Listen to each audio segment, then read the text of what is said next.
The new comping ARV guide for wholesaling real estate in 2024.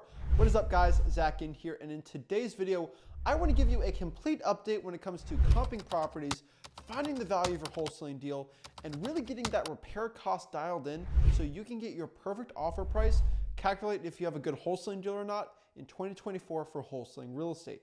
Now, 2024 has some changes from 2023 that we need to truly understand to get the perfect offer dialed in.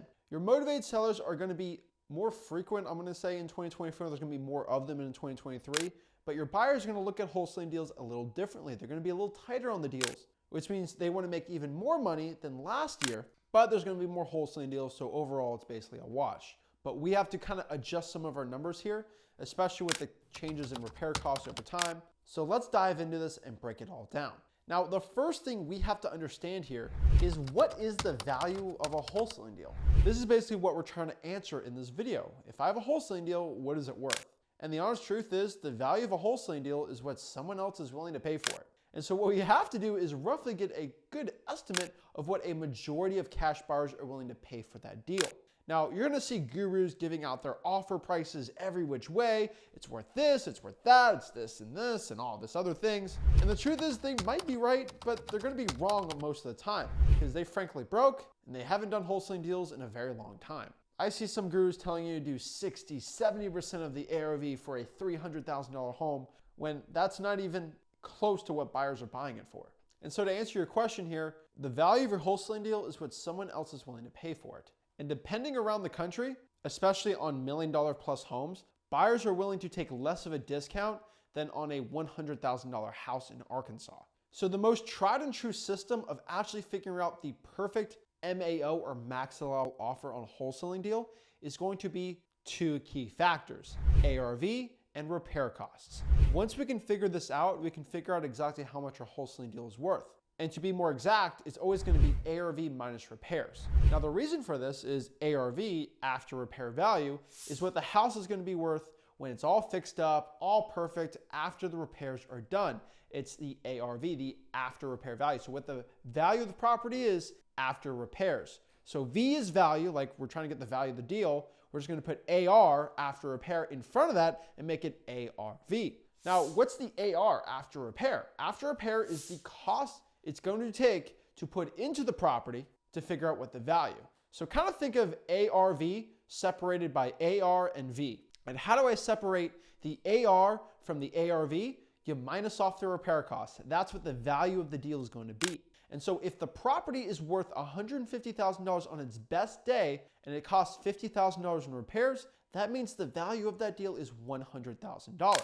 Now, your cash buyer is going to want a discount on that because he's going to want to make a profit on that. If he bought it for 100, he's going to break even or lose money with the title costs, closing costs, and holding costs with everything. So he needs a profit, a discount on that deal. Now, some buyers want 15% discounts, some want 30% discounts, and heck, some of them even want 40% discounts. I've never encountered a buyer that was perfectly on par to what my MAO value is. Some went a little higher than what I put under contract for, or a lot higher, or way under. If I have 10 cash buyers, there's always going to be some outliers that want to buy the deal for 10 cents on the dollar, and people will pay exactly what I think the thing is worth, or even way more. The truth is, if you ask one cash buyer what they want to buy the house for, that is a bad overall assumption of what the market for your deals are going to be. And so let's kind of figure out exactly where we need to be at here. Now, let's talk about that AR first, right? The after repair. The repair values needed to be done on the property. Right here is my 2024 chart for exactly what repair costs should be. Now, of course, Arkansas is going to be different than Orange County in California, and Chicago's repair cost is going to be different than Florida's. But generally, this should be an overall good range. Now, I've kind of separated this between 1,500 square feet and below, 1,500 square feet to 3,000 square feet, and 3,000 square feet plus. Now remember, I have to incorporate every property in the United States of America on this, so it's not going to be perfect. Just understand this. And then I separated this by light, medium, and heavy repair costs. Now in freewholesaling.com, I actually did a screen share where I showed 3 properties I've personally flipped and shown you what a light repair cost is going to be, what a medium looks like, and definitely what a heavy one is. And each one has different definitions. Now, to be really quick with you, light repair cost is going to be light cosmetics, paint, touch up, something really simple. And I don't care what you have to say. I get wholesalers sending me JV deals all the time at sellmypaper.com. Quick plug, if you have a wholesaling deal you want to send to me, dispo, just go to sellmypaper.com. But some people tell me that there's only $1,000 in repair cost to a house. Heck, I have properties that were built last year that still have $2,000 or $3,000 in maintenance that needs to be done on repairs for the property. If we look on the sheet and we go by light, for 1,500 square feet, it's probably going to be at minimum $15,000. Changing the lighting, the flooring, general wear and tear on the property, cleaning things up, it's going to be between $15,000. Now with more square feet, we can get up to $18,000 and $25,000, but most properties need some type of light overhaul to get that perfect ARV value. Remember, ARV is literally the HGTV, the perfect TV show type flip for a perfect realtor. Not for what's good for you to live in, but perfect to be on like a TV show or something. So light's going to be $15,000, $18,000, and $25,000 depending on the square feet. Medium's going to be, okay, we need a little bit of work here, right? We're going to have to renovate the kitchen. We're going to have to renovate the bedrooms. Possibly replace the roof here. Change the outside. Maybe do some landscaping work. Really shift a lot of things out. You could be changing walls out, getting permits, stuff like this. This is going to be $27,000, $33,000, and $45,000 respectfully. Now, there are some median repair costs that are $20,000 and some that are $45,000 to $50,000 plus. It's all a big range. And now we get into heavy, right? This is going to be a complete remodel, hoarder's house type situation where we have to change the sheetrock on the property, the drywall, always a new roof, the air ducts. Somebody's been smoking heavy cigarettes in the house. There's animals and rats running rampant. As big of as an overall as just an ugly, ugly house as you can imagine. This is going to range between $60,000 and $75,000. Now, this is the hardest repair cost to do is heavy because I showed you in the screen share at freewholesaling.com, my free wholesaling course where I showed you. I had a property once, I literally called it the crack house because the amount of drugs consumed in that house was disgusting. There's no roof, there's rats, there's mold throughout the property. It was the most overhaul you can even think. There's no kitchen in the house. It was just kind of empty. It was as disgusting as you can imagine. That was about 1,200 square feet, but it needed every bit of 80 to 90,000. Then I have other ones that are like disgusting Chinese drywall homes that still was heavy, but it needed about 60, 65, not a full 80 to 90,000. Every property is definitely 100% different. So you got to do some sort of range with this calculator and this chart.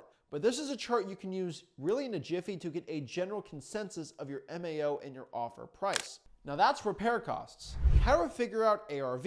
Well, ARV is actually a pretty simple one. We have to look at comps. And at freewholesaling.com, I do my full comps guide there where I show you live how I do it. But really, what does comp stand for? Comp stand for comparables. We want to find apples with apples and oranges with oranges. And so if I had magically 10,000 pounds of oranges being shipped to my house and I can sell it, how am I going to figure out how much I can sell these oranges to? I'm probably going to go to the grocery store, figure out what similar type of oranges are selling for, and get a general price. Okay, Walmart's selling oranges for $1.50 a pound, Kroger's selling them for $2 a pound, and the farmer's market's selling them for 50 cents a pound. And I'm just going to take the average of those, and that's what I'm going to sell it for. Same thing with a car. If I'm looking to sell a 2014 Honda Accord, I'm going to look for what other 2014 Honda Accords are selling for in the area. General consensus, I kind of look at the mileage on them, and I can just get an average price per Honda Accord being sold. Now that's pretty simple with those type of things, right? But when it comes to real estate, people start flipping out and being like, oh my gosh, what do I do? It's pretty simple. If I have a 2-bedroom, 1-bath property built in 1984, what I'm going to do is look for other 2-bedroom, 1-baths built in the 1980s in that same zip code. Make it pretty simple. That's comparable to mine. I'm going to use that as a comp short for comparable. We get a median, we just kind of get a mean of all the prices per square foot, multiply it by ours, and we're good to go.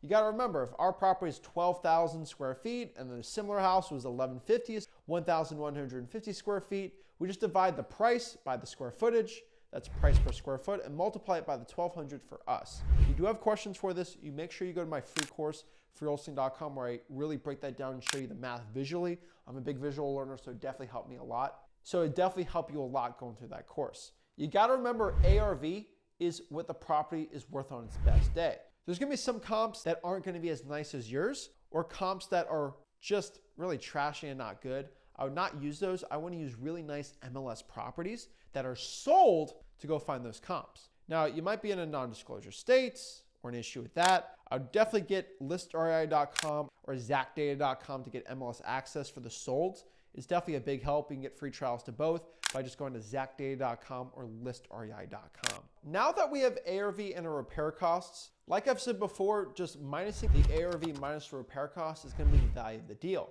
Now, the last question is, what type of discount from the value does my cash buyer want? Now, around the entire country, I have found statistically, the higher the ARV, the less of a discount the seller will want on the property, because it's all coming down from profit margins. So to go from the least ARV to the highest ARV is going to be my 2024 MAO formula. ARV minus repair for properties with an ARV under $125,000, I would use ARV minus repairs multiplied by 70%. Yes, the 70% rule. The 70% rule still applies for properties below $125,000. This is going to be markets like Memphis and Macon, Georgia, Detroit, Michigan, where ARVs are still that low.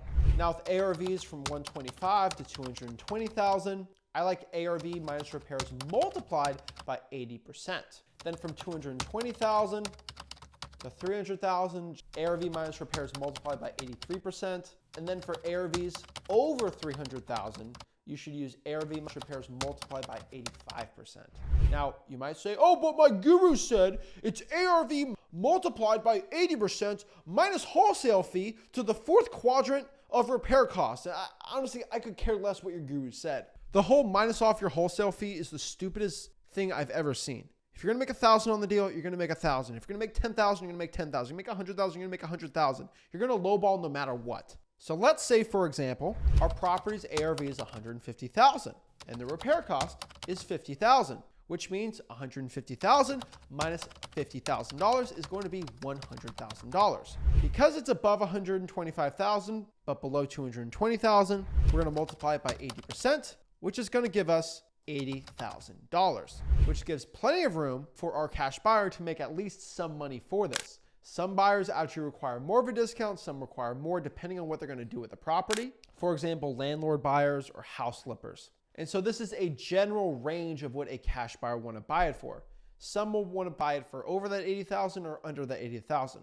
But it gives us a general range that we should be way below 80,000 when getting a property locked up with a motivated seller. I truly believe most wholesalers have this issue where they try to get really close to that MAO value when you really need to be way below and give a super lowball offer. Not our MAO, but what we call our LAO, or our least allowable offer. How do you calculate least allowable offer? Well, least allowable offer is the least we should offer a seller, or the least amount that the seller will accept without kicking us out of the house. I've calculated around 70% of your MAO to be this LAO, which should be your initial offer if you're going to lowball off the bat. Obviously, the seller should give their price first, but if they're not and you have to give an offer out, even with the good cop, bad cop method, using your partner's offer, make it 70% of the MAO. So for this example, our LAO would be 56,000. So that's going to be our initial offer to that motivated seller. Remember, I do a full breakdown on this in my free wholesaling course, freewholesaling.com, if you got any questions. And if you got any value from this video, do me a favor, make sure you smash that like button, subscribe, go to freewholesaling.com, my free wholesaling course, and I'll see you soon. This is Zach Ginn signing out. Have a blessed one.